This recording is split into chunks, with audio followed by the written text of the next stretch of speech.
4 महीनों से मैं अपने दोस्तों के साथ ट्रिप का प्लान कर रहा हूँ। मगर वो प्लान ही बन के रह जा रहा था। फिर एक दिन मैंने इस चीज़ के बारे में घर में डिस्कस किया कि क्यों ना हम कहीं ट्रिप पे चले, और फिर वृंदावन का प्लान बन गया। मज़े की बात बताऊँ, मेरे बकेट लिस्ट में वृंदावन भी एडेड है। तो अब मैं आप सभी को ले जा रहा हूँ वृंदावन, जहाँ श्री कृष्ण ने अपने बालपन में बहुत सारी लीलाएं रची हैं। तो चले।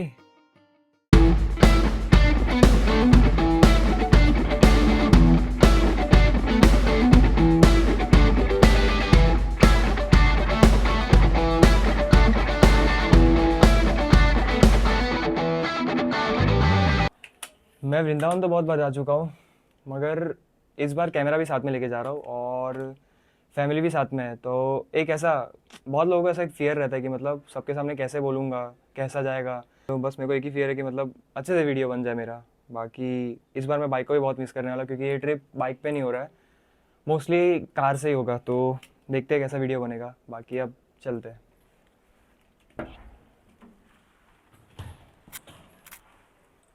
और हाँ, चैनल को सब्सक्राइब ज़रूर कर देना।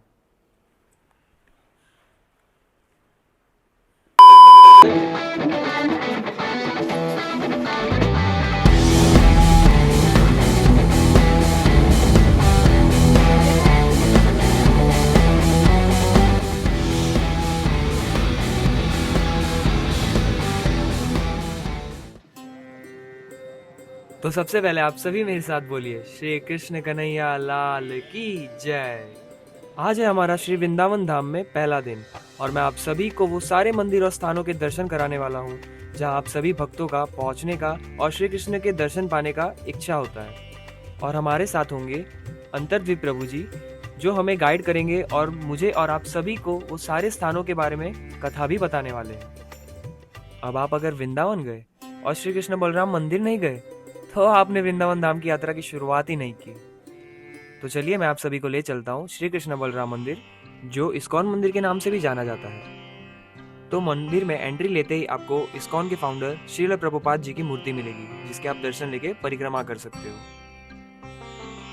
अब मैं आपको ले चलता हूँ मंदिर के अंदर श्री कृष्ण बलराम जी के दर्शन कराने।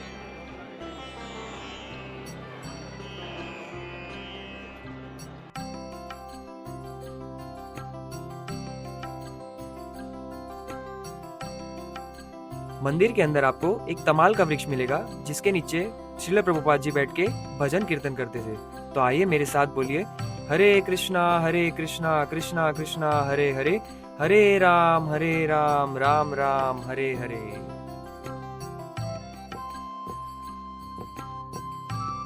मंदिर के अंदर आप सबसे पहला विग्रह देखने वाले हैं श्री श्री गौर निताई जी के।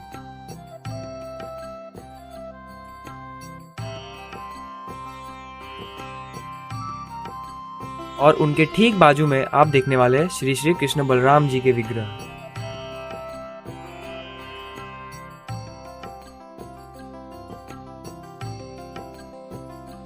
और इनके ठीक बगल में विराजमान है हम सबके प्यारे श्री राधा श्याम सुंदर जी। तो मेरे साथ बोलिए, श्री राधा श्याम सुंदर की जय।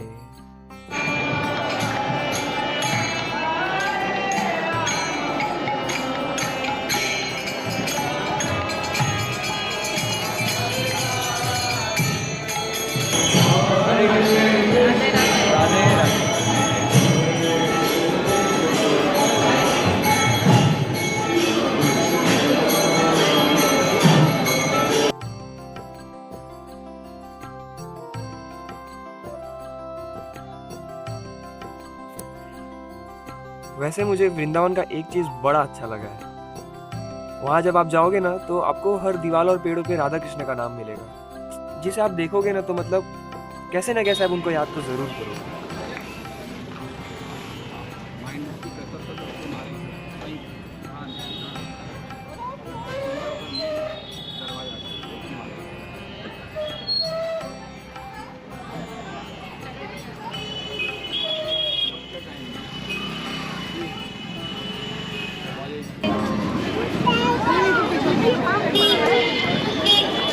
तो ये है मदन मोहन टेम्पल।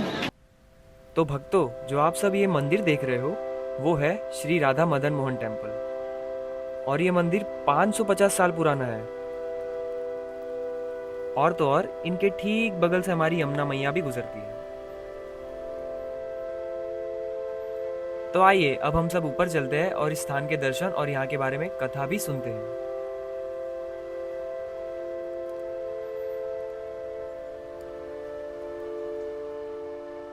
जो आप ये स्थान देख रहे हो ना, वो सनातन गोस्वामी प्रभु की भजन कुटी है, जहाँ वो रोज आते थे और भजन करते थे और श्री राधा मदन मोहन जी की सेवा भी करते थे।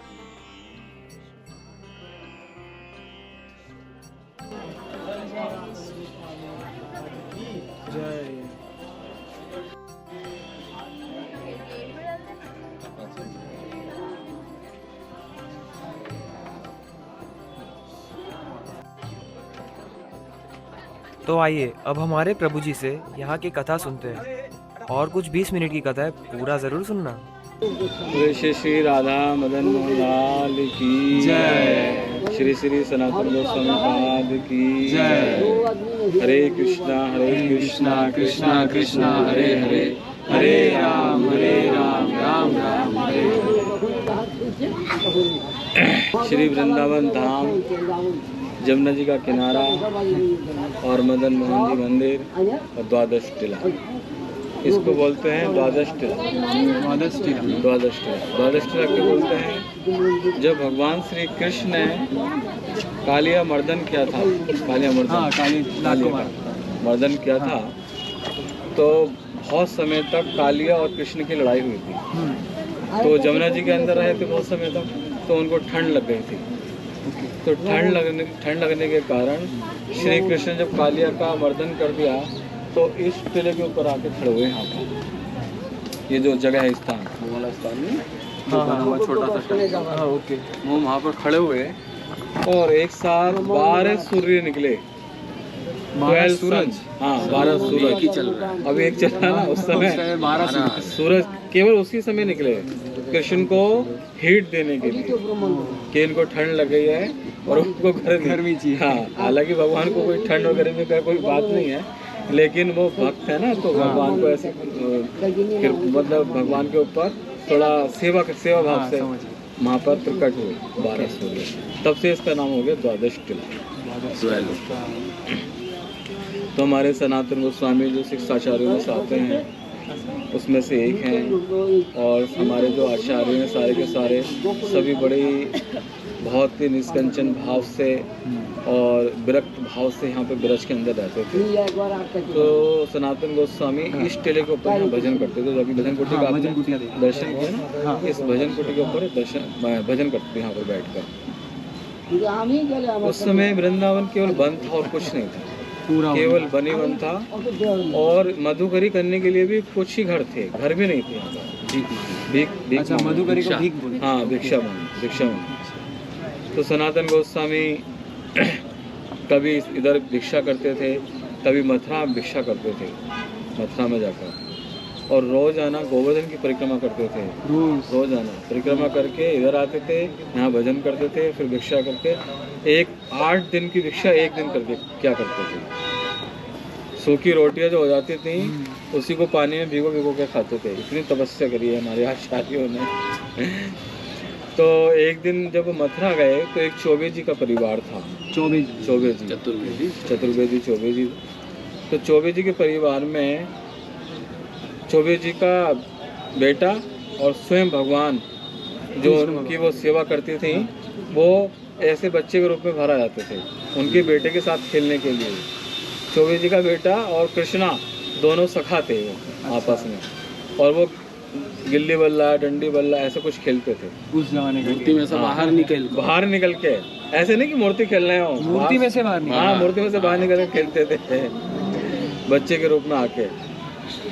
तो जब सनातन गोस्वामी उनके द्वार पे गए तो उन्होंने ये लीला को देखा कि अरे स्वयं भगवान बच्चे के रूप में, ग्वाल वाल के रूप में दोनों खेल रहे हैं, सखा के रूप में, और गिल्ली डंडे का खेल चल रहा था, और कृष्णा जीत गए और चौबे जी का बेटा हार गया। तो जो हारेगा वो अपनी पीठ पर उसको बैठाएगा तो घोड़ा बनेगा। हाँ, जो जीतेगा उसको बैठाएगा। तो कृष्णा जीत गए और वो उस बच्चे के उसके बच्चे के ऊपर बैठ के उन्होंने सवारी खा ली।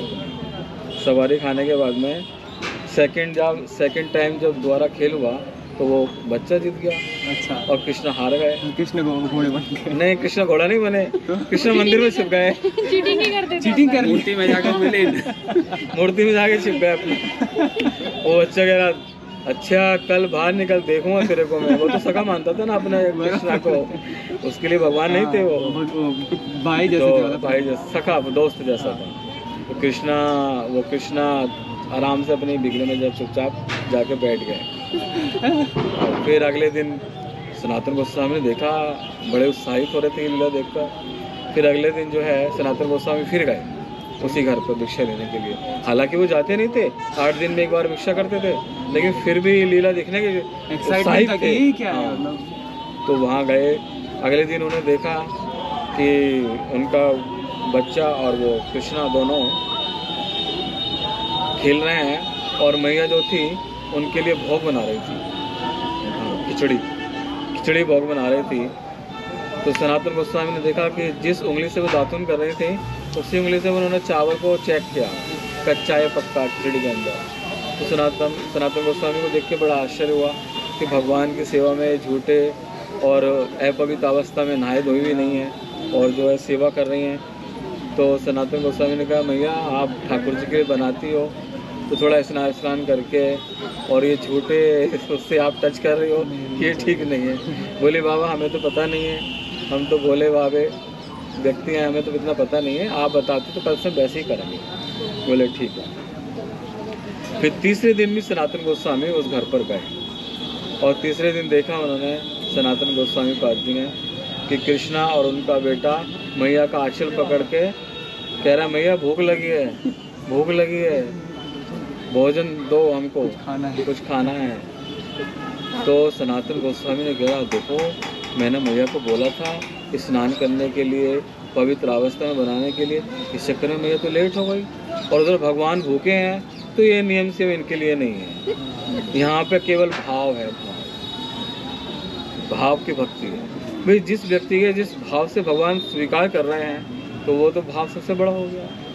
तो इसलिए सनातन गोस्वामी ने उनसे क्षमा किया, माफ़ी मांगी कि आप जिस रूप में भी जैसे भी जिस भाव से भी खिलाती हो आप उसी भाव से खिलाएं। ये नियम से हम किस लिए हैं, नियम से हम किसके लिए हैं? हम जैसे साधकों के लिए हैं, है नहीं?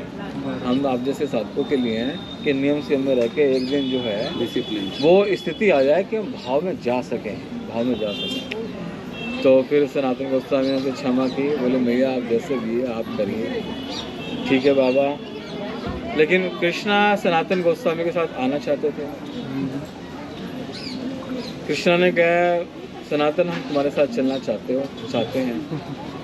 बोले प्रभु मैं तो अकिंचन, मेरे पास कुछ नहीं है, अपना खाने के लिए भी नहीं है, मैं आपकी व्यवस्था कैसे करूँगा? आप ऐश्वर्य में रहने वाले, मेरे पास कुछ नहीं है प्रभु, मैं कैसे आपकी व्यवस्था करूँ? बोले नहीं हमें आपके साथ चलना है, तब ले चलो आप। भगवान बोले ठीक है भाई आप चलिए। तो सनातन गोस्वामी को बोला था आप पीछे मुड़ के देखना मत, मैं चलता रहूँगा, जहाँ पीछे मुड़ के देखोगे मैं बिगड़े रूप में बदल जाऊँ, मूर्ति के रूप में। तो जब सनातन गोस्वामी इस टिले के ऊपर यहाँ पर आए, द्वादश टिले के ऊपर, तो कृष्णा देखा कृष्णा आ रहे नहीं आ रहे, तो देखा तो वो मूर्ति बन गई। उनको भरोसा नहीं था कि मतलब आ रहे कि नहीं आ रहे, तो घूम के देख लिया। देखा तो जब बिगड़े बन गए तो उन्होंने उनको एक ऐसी कुछ मिट्टी रख के उसके ऊपर स्थापित किया उन बिगड़े को, और उनकी सेवा पूजा करने लगे। सेवा पूजा में जब वो अपना भजन करते थे, सेवा पूजा का भाव मतलब उनका बस सेवा पूजा नहीं होता था ज़्यादा, जो भिक्षा में मिलता था वो लाके उनको भोग लगा। रोजाना भिक्षा में ला रहे हैं, भोग लगा रहे हैं। एक दिन मदन मोहन जी बोले अरे क्या सनातन तुम रोज सूखी रोटियां खिलाते हो हमको, कभी नमक तो दे दिया करो साथ में। तो बोले प्रभु हम तो पहले कहा था हम अकिंचन है, हमारे पास कुछ नहीं है। ठीक है आपने नमक की डिमांड करिए, हम देंगे नमक आपको लाके। तो फिर सनातन गोस्वामी अगले दिन नमक लेके आए और भगवान को नमक के साथ में भोग लगाया। फिर तीसरे दिन उन्होंने जब सूखी रोटी का भोग लगाया तो ठाकुर जी फिर बोल पड़े अरे सनातन देखो थोड़ा घी भी लगा के लाया करो, ये रोटियां बहुत सूखी है, बढ़ रहा है धीरे थोड़ा बढ़ रहा है। तो बोले कि नहीं फिर वो ये मेरे बस की नहीं है, आज आप कह रहे हो नमक, कल कह रहे हो घी, परसों कह रहे हो फिर पराठा दो आलू का और बढ़ेगा धीरे और धीरे। बढ़ेगा डिमांड आपका। बोले फिर वो मैं नहीं कर सकता आपकी सेवा। तो अगर आपको ऐश्वर्य में रहना है तो अपनी व्यवस्था स्वयं करो। तो मदन मोहन जी बोले ठीक है। चाल चल लिया हाँ, तो भक्त है ना कृष्णदास बड़ा चतुर। तो उस समय जमुना जी यहाँ से बहती थी। अच्छा, ये नीचे से जिस- एकदम जो रोड है ना ये हाँ, हाँ, हाँ। जमुना जी यहीं से बहती थी। अभी चमकती है, दूर चमकती है, जमुना जी चमकती है, आप डाउन से ले सकते हैं। ओके। तो जमुना जी में एक कृष्ण कपूर नाम का व्यक्ति था। वो बहुत पैसे वाला था और वो व्यापार करता था कलकत्ता से। उस समय जमुना से जो बड़े बड़े नाव चलते थे उस नाव से व्यापार होता था। उस ज़माने में ना ट्रक थे ना गाड़ियाँ थी, केवल नाव चलते थे। बराबर। वो आगरा ले आता था उस माल को और वहाँ पे उसको बेचता था, सेल करता था मतलब। लेकिन उसकी नाव उस दिन यहाँ अटक गई, सारी की सारी यहीं नाव इसी जगह अटक गई। जब नाव यहाँ पर अटक गई तो उसने काफ़ी प्रयास किया, अपने उस सैनिकों से उस नाव को निकलवाने का प्रयास किया, नाव निकला नहीं। फिर जो है किसी से पूछा भाई कोई उपाय है? बोले एक संत हैं यहाँ पर रहते हैं, आप उनसे प्रार्थना कीजिए, वो चाहे तो निकाल सकते हैं। बाकी तो नहीं होगा। हाँ बाकी तो नहीं। वो तुरंत भागा हुआ टीले के ऊपर आया। टीले के ऊपर आने के बाद उसने देखा सनातन गोस्वामी पाप भजन में लीन बैठे हुए हैं टूटिया में। वहाँ कुटिया में। उन्होंने उनसे प्रार्थना किया, बाबा मेरा ऐसे ऐसे नाव अटक गया, आप कृपा करें नाव मेरी निकलवा दीजिए। तो सनातन गोस्वामी बोले हम तो कुछ नहीं है, ये हमारे ठाकुर जी हैं, आप मदन मोहन जी, आप इनसे प्रार्थना करें। ऊपर जाओ, हमारे बॉस के पास जाओ। हाँ तो उसके पास चाहिए। तो बोले ठीक है।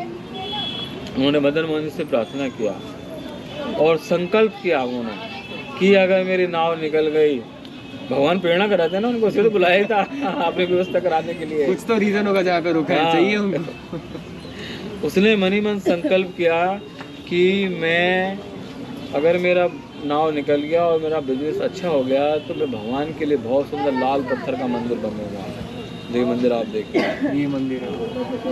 और उनके लिए आजीवन के लिए उनके लिए भोग सामग्री, धूप दीप बत्ती, पुजारी की सेवा सब मेरी तरफ से, सब कुछ करना। जैसे उसने संकल्प किया नाव बाहर आ गई।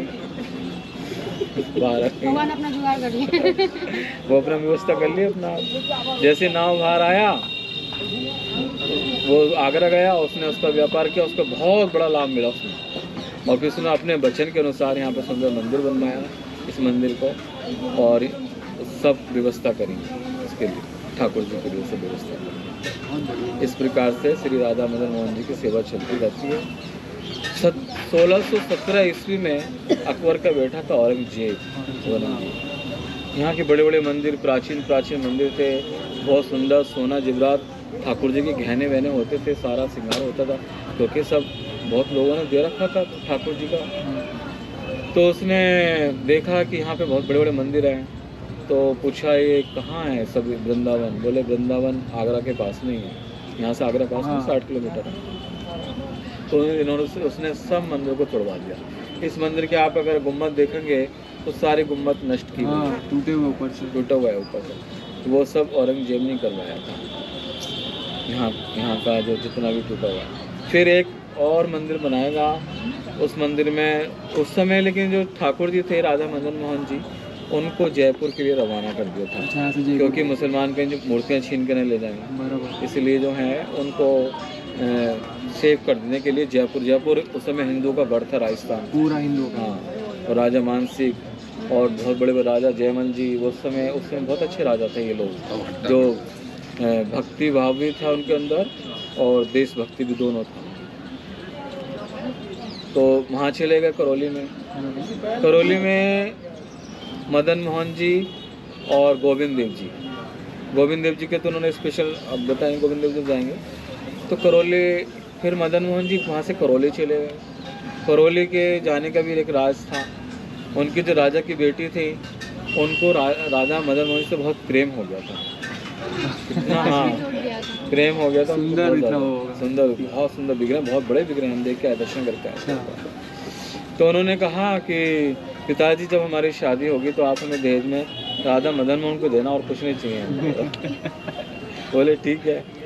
राजा को भी बहुत प्रेम था राधा मदन मोहन से, तो उन्होंने क्या करा कि तुम्हें पहचान करना पड़ेगा, हम 7 बिगड़े सेम ऐसे बनवाएंगे राधा मदन मोहन की तरह, और तुम अंदर रूम डार्क रूम में उनको रखे जाएंगे और तुम्हें पहचानना होगा कि तुम्हारे राधा मदन मोहन जी कौन से हैं। अगर तुमने पहचान लिया तो तुम्हारे, नहीं तो हमारे। अच्छा बोले ठीक है। तो कन्या को उस डार्क रूम के अंदर भेज दिया, बोले जाओ पहचानो।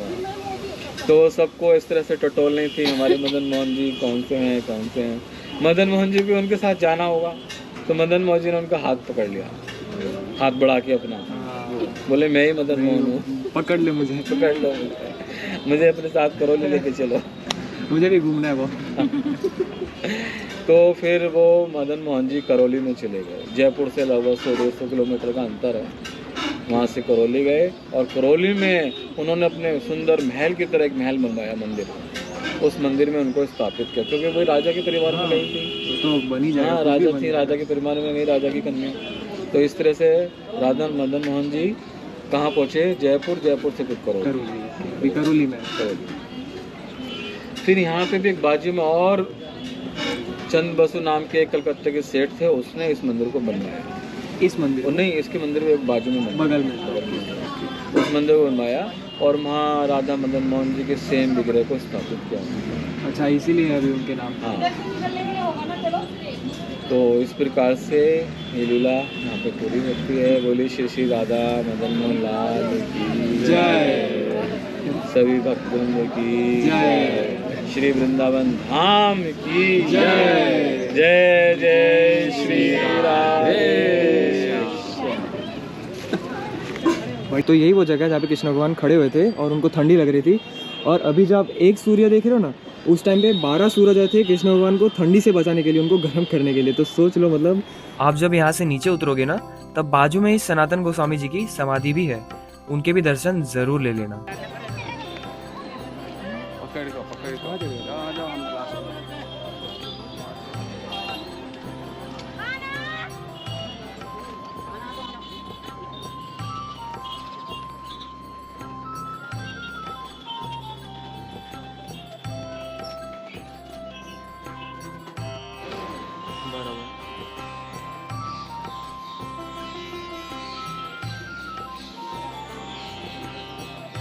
तो सनातन गोस्वामी महाराज यहाँ पे ऊपर भगवान की सेवा करते थे, वहाँ पे उनकी कुटिया थी जहाँ पे वो अपना तपस्या करते थे, और उसी के बाजू में यहाँ पे उनका समाधि है। तो दोनों बाजू में ही है।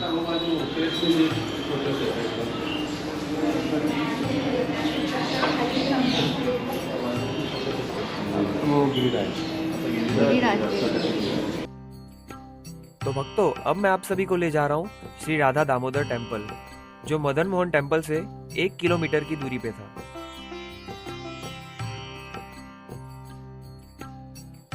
मंदिर के अंदर आपको राइट साइड यानी कि दाहिने भाग में श्रील प्रभुपाद जी की भजन कुटीर भी मिलेगी।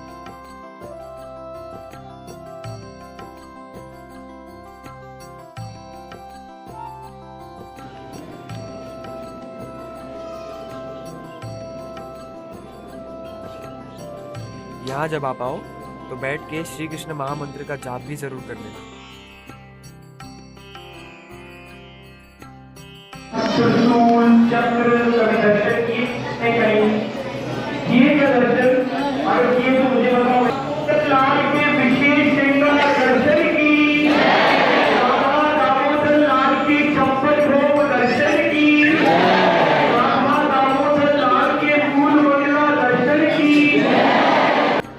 इस भीड़ से आपको समझ आ रहा होगा कि ये मंदिर के दर्शन का कितना ज्यादा महत्व है।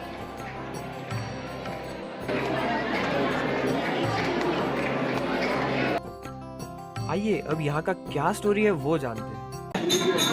राधा दामोदर मंदिर ये एक आध्यात्मिक केंद्र है। प्रभुपाद जी कहते थे इस मंदिर को, ये भक्ति का आध्यात्मिक केंद्र, आध्यात्मिक केंद्र आध्यात्मिक केंद्र है। यहाँ जो है हमारे बड़े बड़े रूप सनातन, जीव गोस्वामी और 6 आचार्य थे, उन आचार्यों ने यहाँ बैठ के भजन किया और इष्ट गोष्ठी करते थे इस स्थान पर। अच्छा, एक इष्ट गोष्ठी का मतलब? इष्ट गोष्ठी चर्चा करना भागवत के ऊपर। अच्छा। हाँ, इष्ट गोष्ठी इसको बोलते हैं, भागवत के ऊपर चर्चा करना, आध्यात्मिक चर्चा करना, आध्यात्मिक चर्चा।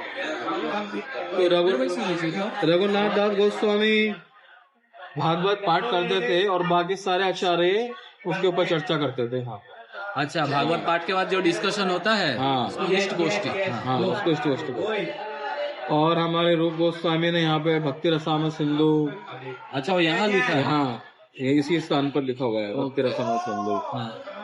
तो जीव गोस्वामी को श्री रूप गोस्वामी ने और सनातन गोस्वामी ने ये जो राधा दामोदर के विग्रह हैं उनको दिए जीव गोस्वामी को। अच्छा, जीव गोस्वामी जी जीव को दिए। गोस्वामी को दिए ये विग्रह, और जीव गोस्वामी ही इनकी सेवा करते थे, राधा दामोदर की। ये जीव गोस्वामी जी सेवा करने चले। हाँ, जीव गोस्वामी इनकी सेवा करते हैं।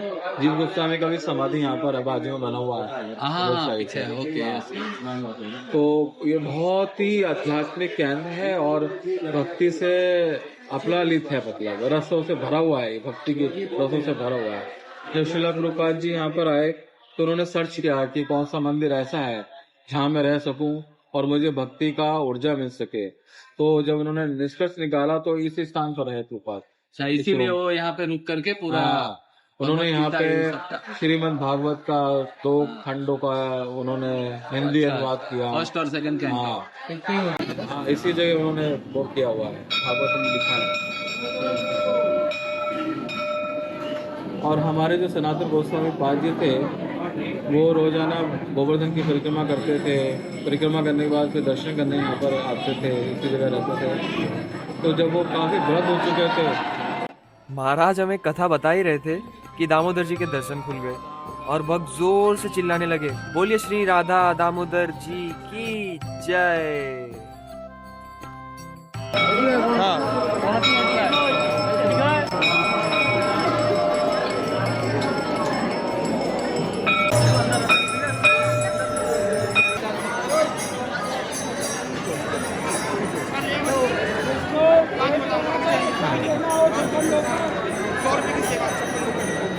की सेवा है 56 लोग की जो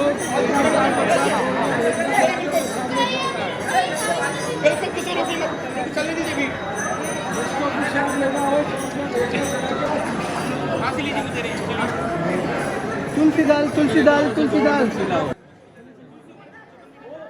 आप सभी जब यहाँ के दर्शन ले लो तो यहाँ के 4 परिक्रमा जरूर लगा लेना, जिसका रीजन आपको वीडियो में आगे पता लगेगा। और परिक्रमा करते करते आपको बहुत सारे समाधि भी देखने मिल जाएंगे।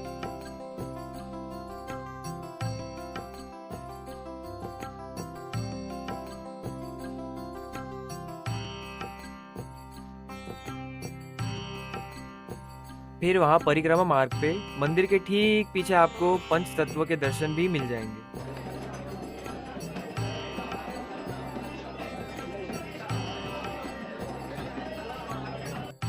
अब महाराज से यहाँ के बारे में बची हुई कथा भी सुन लेते हैं।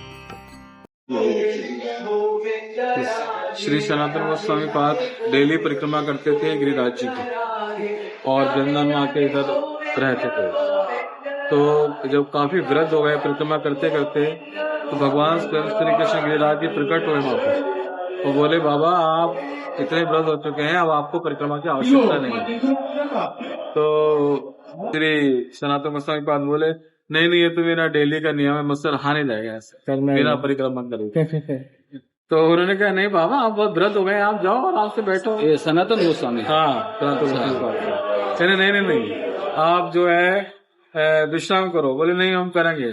तो फिर नेक्स्ट डे जब देखा कृष्णा ने उन्होंने मना किया था नहीं आना, लेकिन सनातन गोस्वामी फिर परिक्रमा करना है सेकेंड टाइम में। फिर उन्होंने कहा, बाबा आपको तो मना किया था, आप मत करो परिक्रमा। बोले नहीं हमारा मन नहीं मानेगा, हम करेंगे। फिर भगवान श्री कृष्ण ने बोला, ठीक है आपका इतना अच्छा है गिरिराज परिक्रमा करने का, तो मैं आपको एक गिरिराज शिला देता हूँ। उन्होंने अपने चरण का निशान गिरिराज शिला पे लगा के दिया, बंसी, लुकटी और गौ के पैर का निशान। उस चरण शिला पे 4 निशान है। अच्छा, बोले इसके अगर आप रोज 4 परिक्रमा करोगे तो गिरिराज परिक्रमा के समान होगी। इसलिए तब से यहाँ पे आज भी 4 परिक्रमा करते हैं। जो गिरिराज जी की परिक्रमा पूरी नहीं कर सकते हैं वो 4 परिक्रमा यहाँ की कर लेते हैं। तो वो गिरिराज परिक्रमा के समान माने जाते हैं। अच्छा, बोले श्री श्री राधा दामोदर मंदिर की जय। सनातन गोस्वामी पाद की जय। जय जय श्री राधे श्याम। निधिवन, ये वो जगह है जहाँ पे आज भी राधा कृष्ण रात में रास करते हैं। और इस वन में जो तुलसी के वृक्ष है वो 6500 साल पहले पूरे वृंदावन में फैला हुआ था। अंदर वीडियो लेना अलाउड नहीं था कुछ जगहों पर, जिस वजह से मैं कुछ चीज़ें कैप्चर नहीं कर पाया।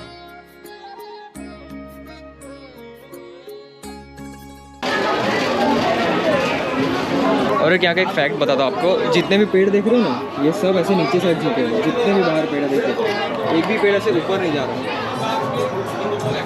एक ही रीज़न है, सबको भगवान के चरण छूने, इसीलिए सारे पेड़ नीचे साइड झुके हुए हैं। और यहाँ पे रोज़ रात को रास होता है राधा कृष्ण का, और वो आप देखने नहीं आ सकते। शाम को 6 बजे के बाद मंदिर बंद हो जाते हैं, 6 या 7:30 के बाद कोई एक टाइम है, उसके बाद मंदिर बंद हो जाता है, तो उस टाइम पे आप यहाँ पे आ नहीं सकते हो। और एक और बात है, ये जितने भी पेड़ है ना, ये सबके एक भी पेड़ के रूट्स नहीं है यहाँ पे, फिर भी ये पेड़ जिंदा है। तो वो कैसे है, उसके पीछे क्या राज है वो पता नहीं। ललिता कुंड, अब इसके पीछे की कहानी कुछ ऐसी है कि जब अन्य गोपियाँ और राधा कृष्ण रात में रास करते थे तो गोपियों को बहुत प्यास लगती थी, तो जिस वजह से उन्हें यहाँ से दूर यमुना किनारे पानी पीने जाना पड़ता था। फिर राधा रानी ने ये प्रॉब्लम श्री कृष्ण को बताया, और श्री कृष्ण ने खुद अपने हाथों से बांसुरी लेके गड्ढा खोदा और यहाँ पे पानी प्रकट किया, और सारी गोपियाँ ये कुंड का पानी पी के अपना प्यास बुझाती है।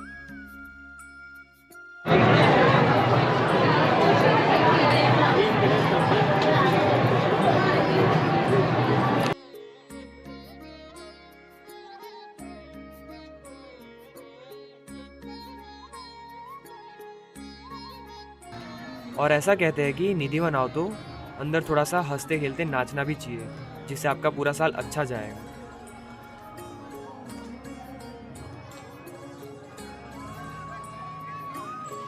अब मैं आपको जो अगला स्थान ले जा रहा हूँ वो है श्री राधा गोविंद देव जी मंदिर। जो ये आप सभी 3 फ्लोर का मंदिर देख रहे हो ना, वो किसी ज़माने में 7 फ्लोर का मंदिर हुआ करता था। तो अब ये 7 फ्लोर का मंदिर 3 फ्लोर का कैसे हो गया? पहले दर्शन ले ले, फिर इसके बारे में कथा भी सुन लेंगे महाराज से।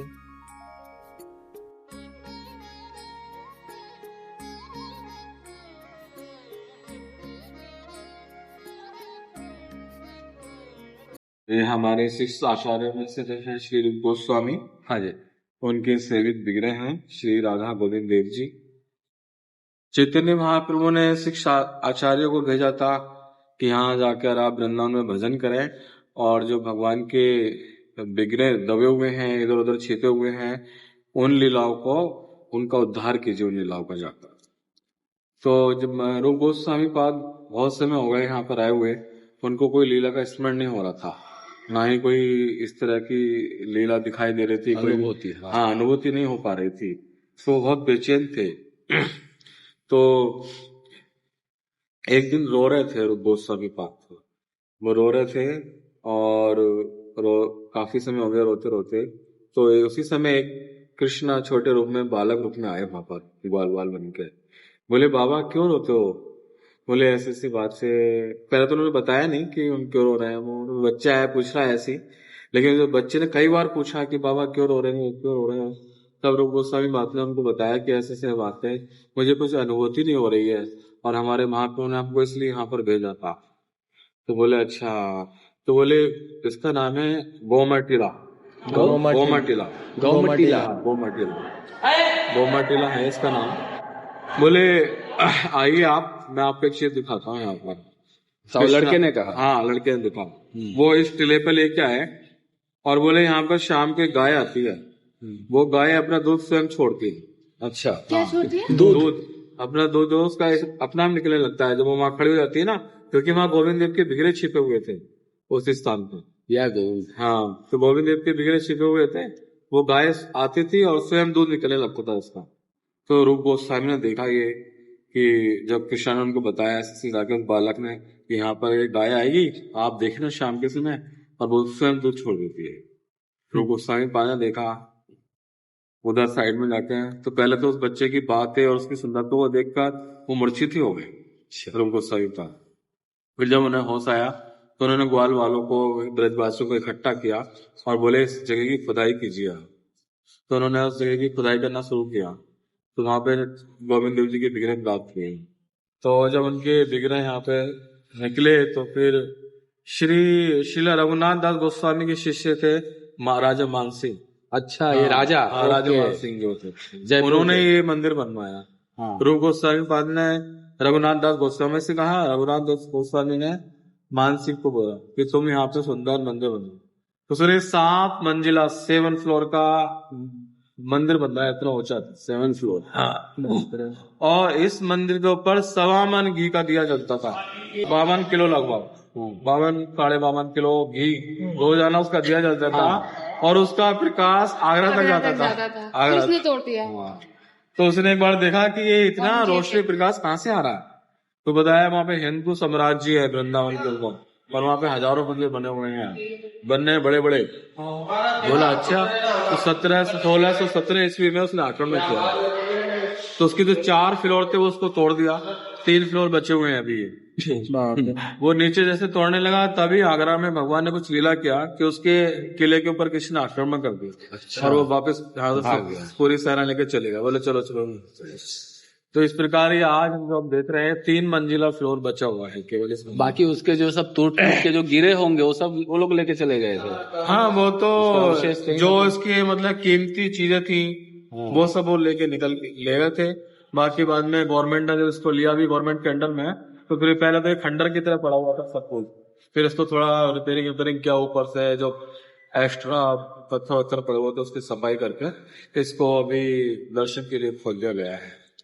तो यही जो गोविंद देव जो हाँ विग्रह श्री रूप गोस्वामी को प्राप्त हुए थे, यही विग्रह फिर राजा के महल में जयपुर में विराजमान है अभी। हाँ, जो वहां पर उनकी सेवा पूजा चल रही है। फिर एक यहाँ पर भी जैसे कलकत्ता के सेठ ने कई मंदिर बनवाए, ये पीछे इसके मंदिर बना हुआ, वो भी राधा गोविंद देव जी। हाँ, वो राधा गोविंद जी, उनके सेम विग्रह यहाँ पर स्थापित किए गए। बोले श्री श्री रूप गोस्वामी पाद की जय, श्री श्री राधा गोविंद देव भगवान की जय, जय जय श्री राधे श्याम। हरे कृष्ण कृष्ण कृष्ण हरे हरे हरे। कौन सा दिन? राधा गोविंद।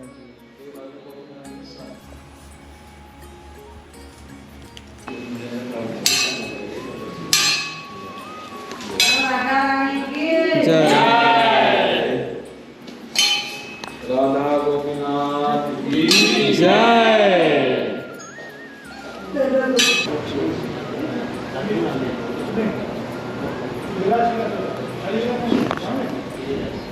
राधा गोपीनाथ भगवान की जय। परमानंद भट्टाचार्य और मधु पंडित, ये दोनों अनन्य भाव से भजन करते थे वृंदावन के अंदर, बंसी वट के निकट यमुना किनारे बैठकर भजन करते थे। तो एक दिन परमानंद जी ने देखा कि जो यमुना जी थी वो एक तरफ से कट रही थी, उनकी जो धार थी वो धार कट रही थी। तो उन्होंने नजदीक देखा तो उनको कुछ दिखाई दिया, और उस धार में से उन्होंने धीरे धीरे उसकी खुदाई करी, तो श्री गोपीनाथ जी के विग्रह को प्राप्त। अच्छा, हाँ, ये जो गोपीनाथ जी के विग्रह आप दर्शन, वो जयपुर चले गए, अभी उनकी सेम विग्रह होंगे। अच्छा, ये सब जयपुरी राजा सब पावरफुल होते के चले हैं ना, बराबर तो ये होते हैं, इसलिए जयपुर को भी वृंदावन भी बोलते हैं। अच्छा, क्योंकि वृंदावन में यहाँ के जो बस राधा रमन जी को छोड़कर बाकी सारे गए हुए हैं, सारे विग्रह प्रोटेक्शन व्हीकल के मुस्लिम बड़े बड़े मंदिर ऐसे होते हैं, विशाल मंदिर है जयपुर के अंदर। तो प्रेमानंद भट्टाचार्य जो थे वो भजन में लीन रहते थे, इसलिए उन्होंने ये विग्रह गोपीनाथ जी के विग्रह श्री मधु पंडित जी को प्रदान कर दिए सेवा के लिए। बोले आप इनकी सेवा पूजा करिए। तब से मधु पंडित जी के ही अनुयायी में सेवा पूजा ये लोग कर रहे हैं। नित्यानंद प्रभु की जो वाइफ थी जानमा माता, जब वो वृंदावन में आए दर्शन करने के लिए, तो उन्होंने देखा कि गोपीनाथ जी के साथ में राधा रानी का जो विग्रह था वो छोटा सा था। तो उन्हें लगा कि अगर ये बड़े विग्रह होता राधा रानी का कृष्ण के बराबर तो सुंदर जोड़ी, युगल जोड़ी सुंदर लगती। ऐसा उनके मन में भाव आया। तो उन्होंने उस राधा रानी का विग्रह बनाने के लिए आदेश दे दिया। जब वो विग्रह यहाँ पे बन के आया तो यहाँ के ब्राह्मणों ने, पुजारियों ने उसको रखने में मना किया कि नहीं नहीं, जो पुराना विग्रह है हम उसी को रखेंगे, नया नहीं रखेंगे। फिर गोपीनाथ जी ने उनको सपन आदेश दिया कि हमारे जो माता जी हैं, उनका जो आया द्वारा राधा रानी का विग्रह है वो हमारे साथ रखो। हाँ, और एक शास्त्र में ऐसे बताते हैं कि जो माता जी थी, ये हमारी गोलोक लीला में अनंग मंजरी हैं, नित्यानंद प्रभु की वाइफ जानवा माता। तो फिर जानवा माता को भी ठाकुर जी ने आदेश दिया कि तुम अपना विग्रह भी बना के मेरे साइड में रखो। अच्छा। हाँ, तो अधिकतर आप दर्शन करेंगे तो वाम भाग में राधा रानी का दर्शन होता है, लेकिन यहाँ पे वाम भाग में तो है अनंग मंजरी। अच्छा। हाँ, और दक्षिण भाग में है राधा रानी का दर्शन। अच्छा, इधर राधा रानी का दर्शन, हाँ, नॉर्मल से ये यहाँ पे चेंजिंग हुआ है। तो ये केवल इस मंदिर में दर्शन ऐसा मिलता है देखने के लिए। राधा रानी जी चेंज हो जाती है। हाँ, राधा रानी चेंज है। उन्होंने गोपीनाथ जी ने अनंग मंजरी को विशेष अपने वाम भाग में बैठाया, क्योंकि उन्होंने कहा ये हमारी गोलोक में अनंग मंजरी है, अनंग मंजरी, इसलिए इनको हमारे साथ ही रख। तो इस तरह यहाँ पे ये लीला हुआ। मधु पंडित जी का पास में समाधि है। और फिर ये औरंगजेब ने सब मंदिर, पुराना प्राचीन मंदिर आपने देखा 1617 ईस्वी में, वो यहाँ का भी ध्वस्त किया है इस मंदिर को। फिर ये मंदिर नया, एक कलकत्ता का सेठ था, उसने इस मंदिर को निर्माण किया और ये मंदिर में राधा गोपीनाथ जी के सेम विग्रह स्थापित किए। बोले श्री श्री राधा गोपीनाथ की जय, मधु पंडित जी की जय। जय जय श्री राधे श्याम। फिलहाल राधा रमन मंदिर बंद है, तो उसके बाजू में ही है एक गोकुलानंद मंदिर, वहीं पे जा रहे हैं हम लोग।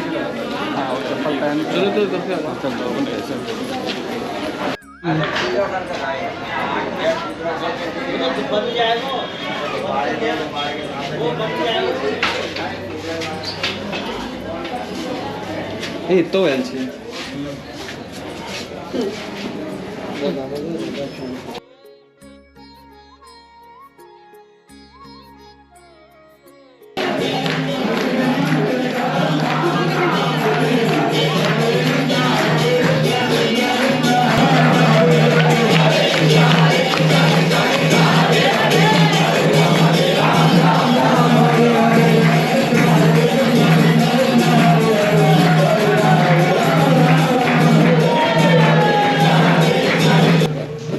श्री चैतन्य महाप्रभु के वृंदावन आगमन से पूर्व श्री लोकनाथ गोस्वामी एवं भूगर्भ गोस्वामी वृंदावन में आए थे। वे ब्रजमंडल की विभिन्न लीला स्थलियों में दीनहीन अकिंचन होकर भजन करते थे। श्री लोकनाथ गोस्वामी को छत्रवन के पास उमराव गांव में किशोरी कुंड से श्री राधा विनोद जी का विग्रह प्राप्त हुआ था। अच्छा, हाँ, किशोरी कुंड से, किशोरी कुंड से जो आपने राधा विनोद जी का दर्शन किया, ये विग्रह इनको प्राप्त हुआ था किशोरी कुंड। राधा विनोद जी, हाँ, राधा विनोद जी गोकुलानंद नहीं आएगा अभी आप। अच्छा, और वही उनकी सेवा करते थे। बाद में रूप सनातन आदि गोस्वामियों के अनुरोध से अपने आराध्य श्री राधा विनोद जी को वृंदावन में श्री राधा रमन मंदिर के पास ही पधार कर सेवा करने लगे। वर्तमान समय में श्री लोकनाथ गोस्वामी द्वारा पूजित मूल विग्रह जयपुर में विराजमान हैं। उनके स्थान पर उनका प्रत्येक विग्रह वृंदावन के इस मंदिर में पूजित होता है। श्री विश्वनाथ चक्रवर्ती ठाकुर के द्वारा श्री राधा कुंड में प्रकट श्री गोकुलानंद जी भी बाद में इस मंदिर में पधारे। उनको राधा कुंड से प्राप्त हुए थे। गोकुलानंद जी गोकुलानंद से राधा कुंड से प्राप्त हुए। मंदिर श्रीमद महाप्रभु के द्वारा श्री रघुनाथ दास गोस्वामी को दी हुई गोवर्धन शिला भी यहाँ विराजमान थी। वो जो छोटी सी है, चैतन्य महाप्रभु ने अपने अंगूठे का निशान लगाकर रघुनाथ दास गोस्वामी को शिला दिया जो यहाँ पर विराजमान। अच्छा, निशान होगा उसमें? हाँ, अंगूठे का निशान है, अंगूठे का निशान होगा पत्थर पर की दम होगा। राधा विनोद जी के साथ जयपुर में ही है, ये भी गोकुलानंद भी जयपुर में ही है। मंदिर प्रांगण में श्री लोकनाथ गोस्वामी, श्री नरोत्तम दास ठाकुर तथा विश्वनाथ चक्रवर्ती ठाकुर की समाधियाँ दर्शन हैं। जय जय श्री, ये समाधियाँ दर्शन है, इतना ही दर्शन। जय जय श्री राधे श्याम। श्री गोकुलानंद मंदिर के दर्शन लेकर आपको वहाँ का परिक्रमा कर लेना है। फिर वहाँ से आपको जाना है श्री राधा रमन मंदिर। श्री राधा रमन मंदिर, ये मंदिर में जो विग्रह है ना, वो सच बता रहा हूँ बहुत छोटू से और बहुत क्यूट है। और उनके दर्शन अगर आपको लेना है ना, तो आपको बहुत पास रहना पड़ेगा, जिसके लिए अगर आप सुबह के टाइम जाओ तो आपके लिए बहुत ज़्यादा अच्छा है, क्योंकि शाम के टाइम बहुत भीड़ रहता है। अब मंदिर के अंदर जाने से पहले हम इस मंदिर के पीछे की स्टोरी भी सुन लेते हैं। बोले श्री श्री राधा रमन जी लाल की जय। तो हमारे जो आचार्य हैं उसमें से एक है गोपाल भट्ट गोस्वामी। उनका शरीर तो दक्षिण भारत से था, लेकिन उन्होंने ब्रज में जीवन अपना यापन किया किंचन भाव से।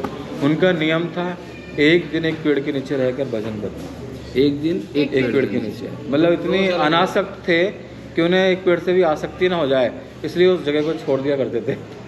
इतने अकिंचन थे वो। सोचिए, मतलब क्या होता है?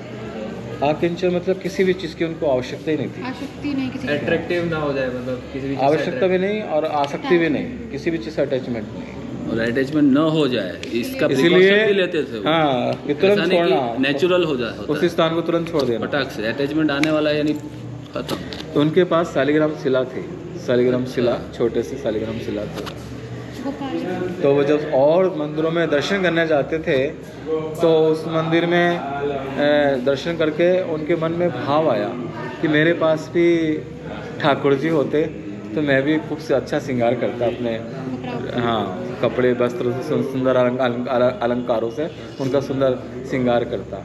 ये उनके मन में भाव आया और उन्होंने रात के समय उनको भोग ला के आरती बरती करके शयन करा के, जहाँ प्रकट स्थान है वो भी दर्शन कराएंगे, तो वहाँ पर उन्होंने पेड़ के ऊपर टांग दिए, पोटली में शालिग्राम जी को, शालिग्राम को ऐसे टांग देते भाई कि बंदा बंदा ले जाए, इसलिए पेड़ में बांध के रखते थे ऐसा कुछ।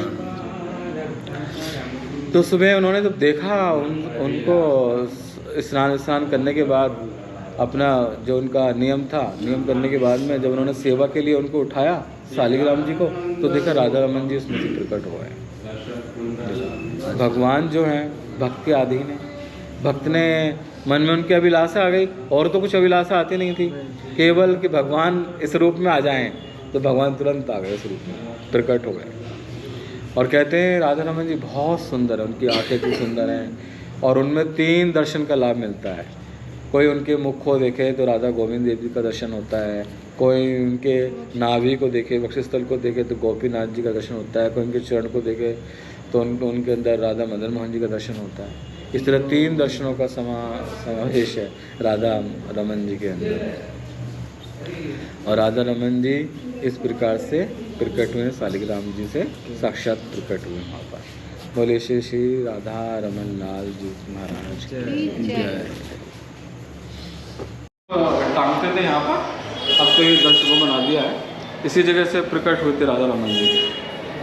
ये वो स्थान है जहाँ से राधा रमन जी प्रकट हुए, birth place of Shri Radha Raman Hari बोल।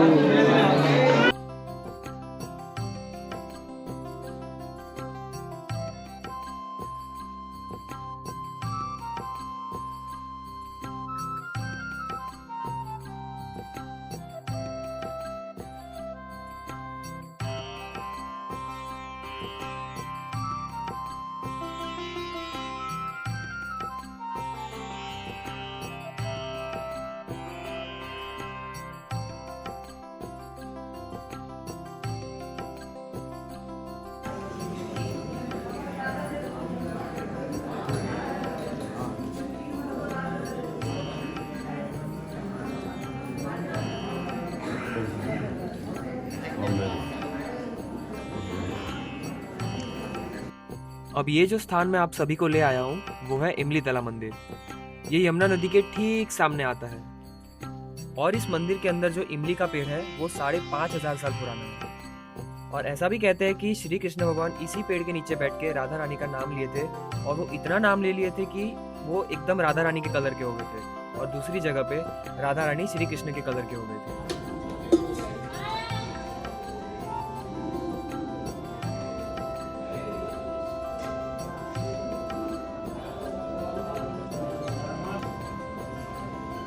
तो भक्तों मुझे माफ़ कर देना, मैं 3 मंदिरों के वीडियोस नहीं ले पाया था, श्री बांके बिहारी जी, सेवा कुंज और गोपेश्वर महादेव मंदिर, क्योंकि उनमें भीड़ ही कुछ ऐसा हो रखा था। और फिर सेवा कुंज में मोबाइल बिल्कुल ले जाना अलाउड नहीं था। फिलहाल अभी के लिए इतना ही। अब होगा हमारा 84 कोस यात्रा, जिसके बारे में मैं आपको अगली वीडियो से बताने वाला हूँ। मिलते हैं अब अपने अगली वीडियो में। तो अभी के लिए राधे राधे।